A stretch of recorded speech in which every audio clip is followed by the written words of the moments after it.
जय श्री कृष्ण मित्रों, स्वागत है आपका हमारे वृंदावन यूट्यूब चैनल में।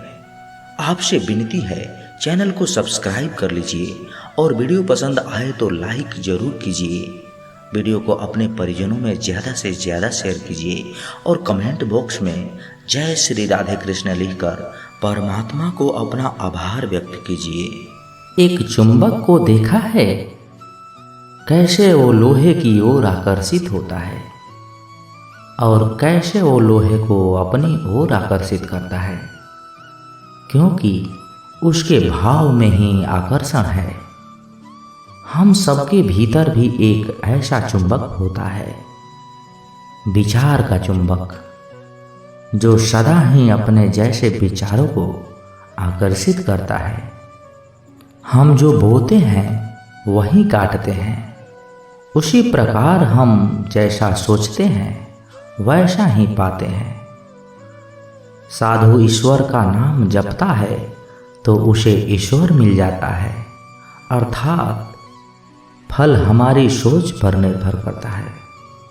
ओस की बूंद यदि केले के पत्ते पर गिरे तो वो कपूर बन जाता है, सीप में गिरे तो मोती बन जाता है, और यदि विषधर के मुख में गिरे तो विष बन जाता है। बूंद एक है परंतु उसके प्रारब्ध भिन्न है, क्योंकि उसे आकर्षित करने वालों का व्यवहार भिन्न है। इसलिए ये आप पर निर्भर करता है कि आपको भविष्य में विष चाहिए या अमृत। स्मरण रखें, हम वही बन जाते हैं जैसा हम सोचते हैं, जैसा विश्वास रखते हैं। ये आपका विश्वास ही है जो ये निर्धारित करेगा कि आपको विष मिलेगा या अमृत। इसलिए अपनी सोच को सुदृढ़ रखिए, सकारात्मक रखिए और फल भी सकारात्मक ही आएगा। जब से ये सृष्टि बनी है, नदी की धारा और चट्टान के मध्य सदा संघर्ष रहा है, परंतु हर बार चट्टान की कठोरता को ही हारना पड़ता है और नदी की धारा कोमल होते हुए भी कठोर चट्टान को काट देती है। कभी सोचा है क्यों? चट्टान इतनी कठोर और जल इतना कोमल, चट्टान इतने दृढ़ और जल इतना लचीला, फिर भी सदा जल कठोर चट्टानों के मध्य से अपना मार्ग बना लेता है। कारण केवल एक है और वो है लगातार चलने की क्षमता। जल बढ़ता रहता है, चट्टान अडिग रहती है। इसी कारण जल चट्टान को काटकर मार्ग बना लेता है।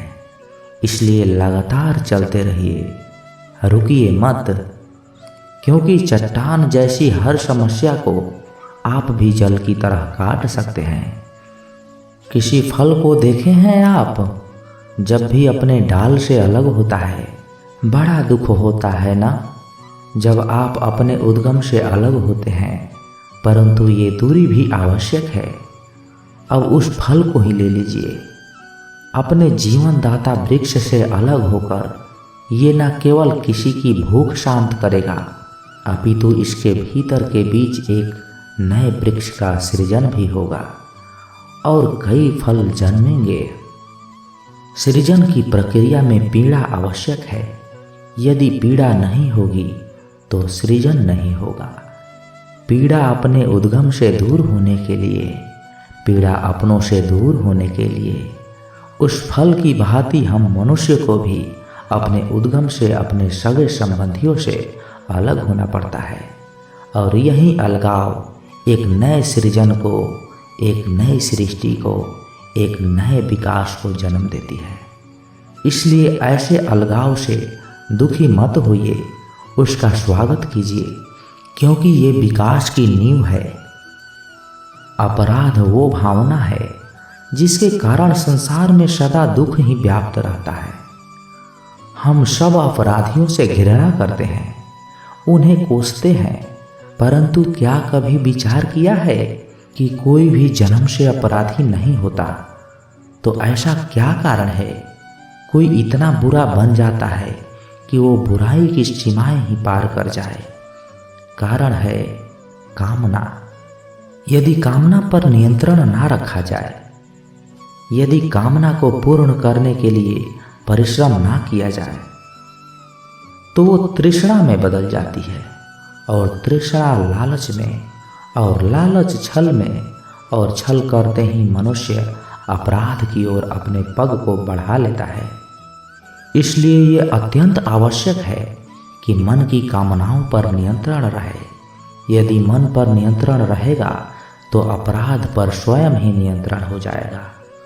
हम सबका मन करता है कि हम जीवन में ऐसे शिखर पर पहुँचे जहाँ हमसे ऊपर कोई ना हो, जहाँ हमें कुछ करने की आवश्यकता ना पड़े।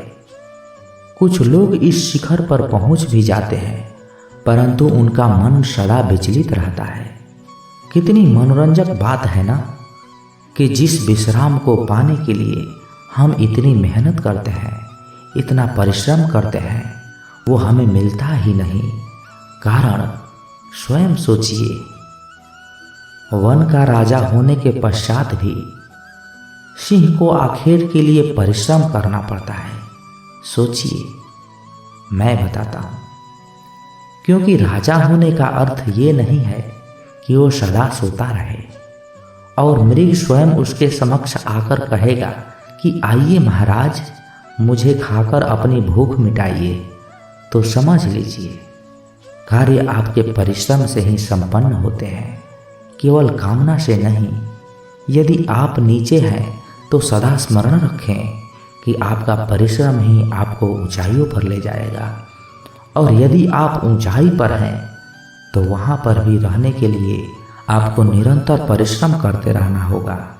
अर्थात परिश्रम से मुक्ति नहीं है, क्योंकि परिश्रम ही जीवन है। सबसे अधिक महत्वपूर्ण क्या है? जीवन, या जो जीवन में पाया यात्रा, या यात्रा पूर्ण करने के बाद पाया गया लक्ष्य, कर्म या उसके फल। बहुत ही महत्वपूर्ण परंतु विकट प्रश्न है ना? परंतु तनिक धीरज से सोचिए तो इसका उत्तर अधिक कठिन नहीं है। यदि जीवन यात्रा है तो उसका लक्ष्य क्या होनी चाहिए? स्वयं सोचिए।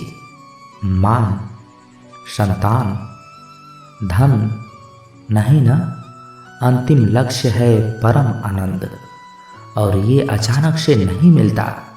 इसे पाने का केवल एक ही उपाय है, और वही आपका कर्म है, वही आपकी यात्रा है, और वही आपका प्रारब्ध हुई है। और आपको कौन बताता है कि आपको आपके लिए क्या सही है? वो है आपका मन, जो मस्तिष्क की भांति हानि और लाभ नहीं सोचता, जो आपको ये बताता है कि शुभ किस में है, संसार की कल्याण किस में है, आनंद किस में है।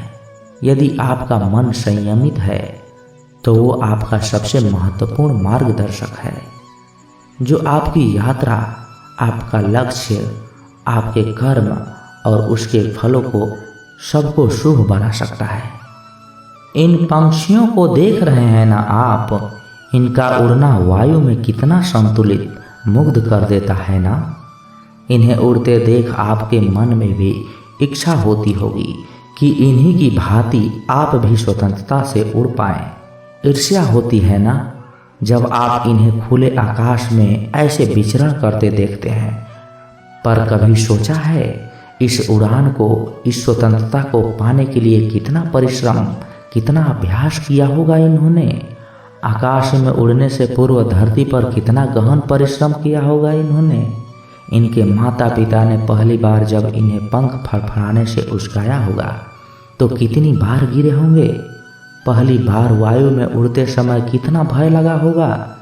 इन्हें अपनी पहली उड़ान के पश्चात धरती पर उड़ते समय गिरकर कितनी चोट खाई होंगी? इस उड़ान का, इस स्वतंत्रता का ये मूल्य है। यदि आप ये दे सकते हैं तो अवश्य आप भी इस स्वतंत्रता को पा सकते हैं।